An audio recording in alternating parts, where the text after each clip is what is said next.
So here it is, guys. And what do you think? I think it's come out alright. Don't you think? Now, this is a bit of a different build and a bit of a different video. You know, we've done a very, very budget PC build here, but I mean, that's kind of what we do on this channel. But, you know, I think we've done alright here for £150. I mean, you know, like, £150 is no money, is it, guys? So I do think we've done really, really well to actually come in at this price point. And we do have a custom PC here, and in my opinion, you know, it looks pretty good. I mean, I'll show you the B-roll with all the lights and everything. I think you know, you probably have already seen that, but even so, you know, it does look good. And okay, the cable management isn't the best, and I maybe do need to maybe brush it up a little bit. But you know, this is a budget PC, and I can't really be bothered to spend too much time on it, so I've just kind of thrown it together, and yeah, it's all right, isn't it? So let's talk about the parts, and then we'll get onto those benchmarks of what it can do. So we have 4th gen Intel, so you know, very, very old now, but it will do. It's the i5 4460, 4-core, 4 threads. Going to get the job done with a Intel stock cooler, and it's on a Gigabyte H81 motherboard. So again, very, very budget. We do have Corsair Vengeance 16 gigabytes of RAM, 2 times 8 gigabytes, clocked at 1600 megahertz, so that's quite nice, and that's actually an XMP setting as well, so that's good. So that does help out in gaming a little bit. It's kind of red there, which is, you know, it looks okay. I mean, this is a white case with more of a black build, but again, it's a budget build, so I don't think people are going to really care about that. All I really wanted for this kind of case and build was some RGB fans at the front, which we've got. They're not that good, they're not that bright, but they're not too loud either, so they're actually not too bad.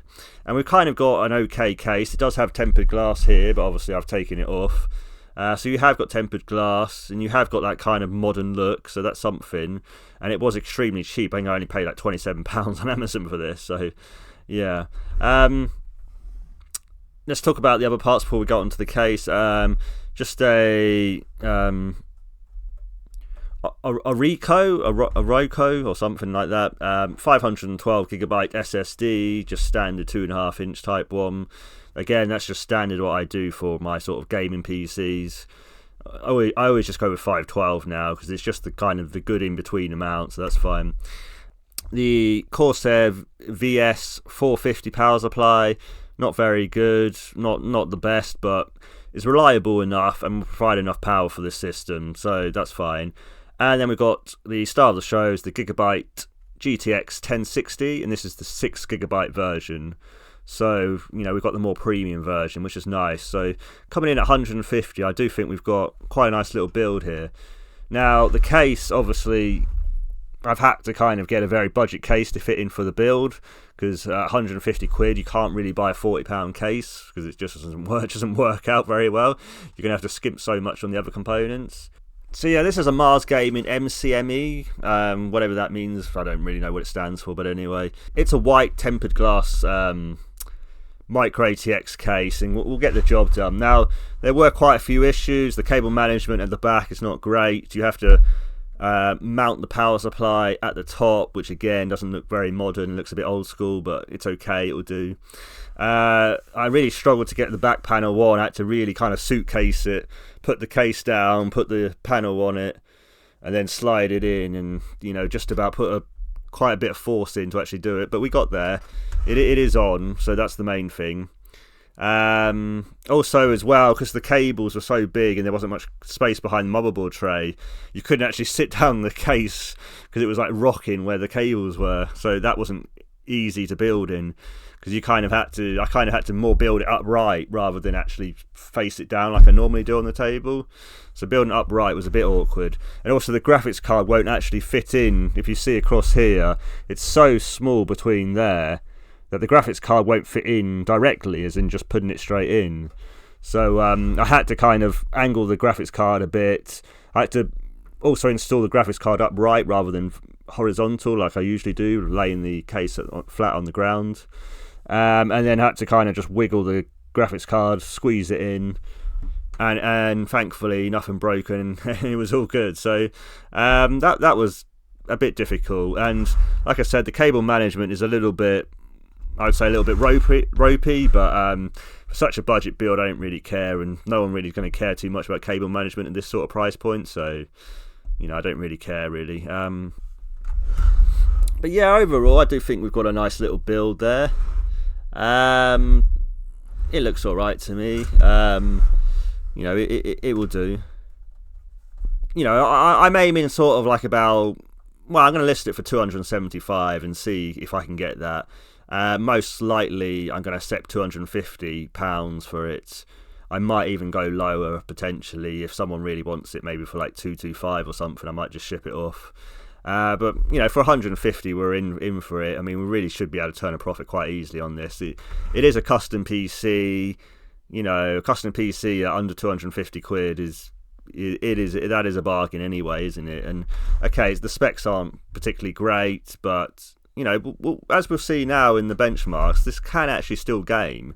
And if you are looking for an esports, PC, then this is fine. PC that side, so it's easier to read off the laptop here. So Fortnite 1080p low, an average of 58, a minimum of 38, and a maximum of 61. The 1080p medium results, that was 1080p low. 1080p medium, average of 54, minimum of 5, so it did have really a lot of drops at medium, but that's because of the 4-core, obviously CPU, that's mainly why. And then the maximum was 61. So, yeah, Fortnite kind of touch and go really there in terms of playability. Fortnite is actually very demanding now, so it's a bit annoying to actually benchmark because it's actually one of the more demanding games. So, in one way, I always thought of it more like an esports game, and it kind of still is. And obviously, if you turn down the settings enough, you can and go into performance mode, it still is as well. But the actual 1080p low is actually still quite demanding because they've obviously done up the engine and they've updated it and what have you, and that's really giving a lot more demand to the CPU and GPU. So that's why the scores aren't so good. But as we go through, the other games aren't too bad. So GTA 5 1080p low, or what they call normal, on that game is an average of 90, minimum of 49, and a maximum of 120. So really, really good result there.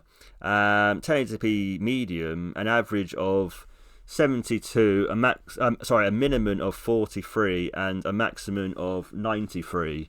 So again, 1080p medium, or high settings as they kind of call it in GTA, that's actually really good to actually get over 60 FPS in £150 PC, guys.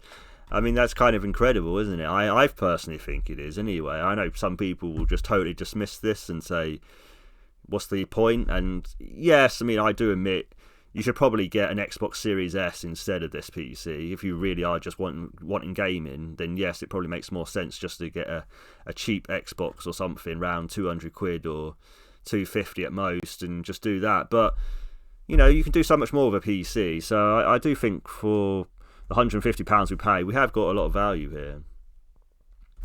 Shadow of the Tomb Raider next, 1080p low, an average of 94, a minimum of 68, and a maximum of, wait for it, 216. Ooh. I know, I'm surprised as well as you guys. I mean, I didn't see that coming. But anyway, let's move on to 1080p medium results. An average of 74, a minimum of 52, and a maximum of 176. Whoa. So, yeah, I mean, over 60 FPS 1080p medium even. Potentially could even go up to 1080p high there. I mean, that's kind of incredible when you think about it for such a low-cost PC. I think these are really good results. I know a lot of people are probably going to say this is, they're old games and blah, blah, and why you're even bothering with a PC this cost. But I still think there's a demand for these very low entry-level PCs and sort of like entry-level into gaming PCs for the everyday person. And certainly for kids, I think this is an ideal sort of little PC for them because it's small and tiny, and you can fit it on a desk nice and easy. Any kind of small desk will be fine for it. And, kids are going to love this sort of thing because they're going to be able to play all their Fortnite and Roblox and Minecraft and everything really well on it. So, and obviously the parents aren't going to pay much for the PC either. So everyone's a winner in my opinion with these PCs, but some people might not see that. Anyway, Cyberpunk 2077, 1080p low, an average of 56, a minimum of 41, and a maximum of 73. So this is where we see the problems, and obviously, not getting 60 FPS at Cyberpunk is a little bit disappointing because that is quite an old game now. Well, fairly old game, not that old, but about 5 years now. But it's not bad. It's still almost 60 FPS, and it's pretty much playable. That even at 56 average, it would be playable, I think. 1080p medium, an average of 49, a minimum of 39, and a maximum of 61. So we are starting to see the problems come in now.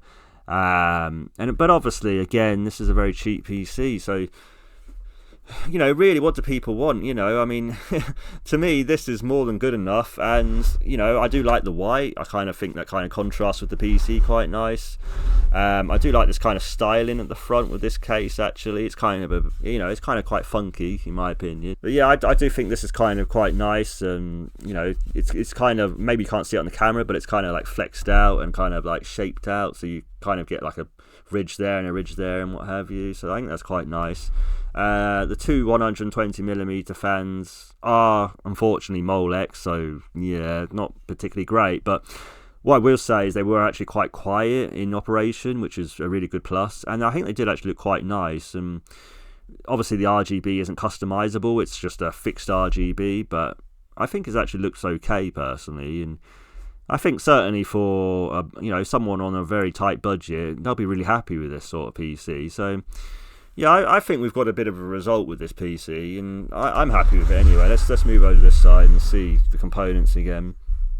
I mean, yes, maybe I could do a little bit more on it and clean it up and what have you, but again, for such a low-cost PC, I don't think there's much point putting much time into this. So, it is what it is. I think the results were quite good there for the benchmarks, don't you guys? I mean, it's more or less 60 FPS in most of those older games.